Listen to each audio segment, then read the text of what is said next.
For these two examples, we're going to be factoring them by using the pattern for sum of cubes. So if you notice in the expanded form for number 1 and number 2, they have a couple commonalities. First of all, they have two terms only.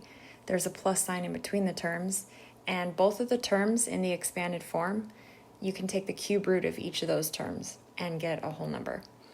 So the pattern is to factor this using two sets of parentheses. In the first parenthesis, there's two terms, and in the second parenthesis, there's going to be three terms.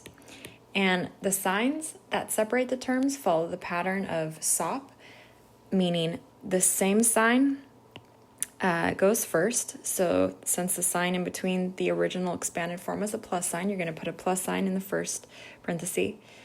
Then in the second parenthesis, you're going to put the opposite sign. So if that's a plus sign, the opposite would be a minus. And then the last sign is always positive right here. And then A and B, in order to figure out A and B, you're just taking the cube root of the first term. So if I take the cube root of the first term, that gives me A. And if I take the cube root of the second term, that gives me B. All right, so this first example here, again, I noticed that there's two terms, there's a plus sign in between them, and I could take the cube root of both of those terms. So I know it's going to be factored with two parentheses. And the signs, the same sign, which is a plus sign, the opposite sign is a minus, and then positive. So now I need to figure out what A and B are. So A is equal to the cube root of this first term. So if I take the cube root of x to the third, you're really saying, what do you multiply by itself 3 times and get x to the third? That would just be x, because x times x times x is x to the third. B, I just need to take the cube root of the back term, which is 8. So what can you multiply by itself 3 times and get 8? That would be 2, because 2 times 2 is 4, times 2 is 8. So in the first parenthesis, if you look, you're supposed to plug in your A and then your B. So A is x, B is 2. So keeping that in mind.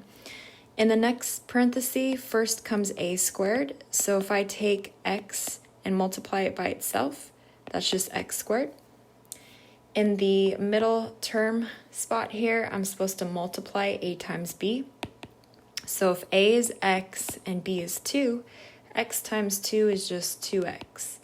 And then the very last term here, I am supposed to multiply B squared. So 2 times 2 would be 4. This is my factored form here. All right, the second binomial here, again, I noticed that it has two terms, a plus sign, and I could take the cube root of both terms.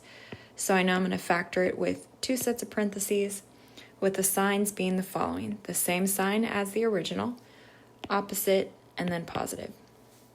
So let's figure out what A and B are equal to.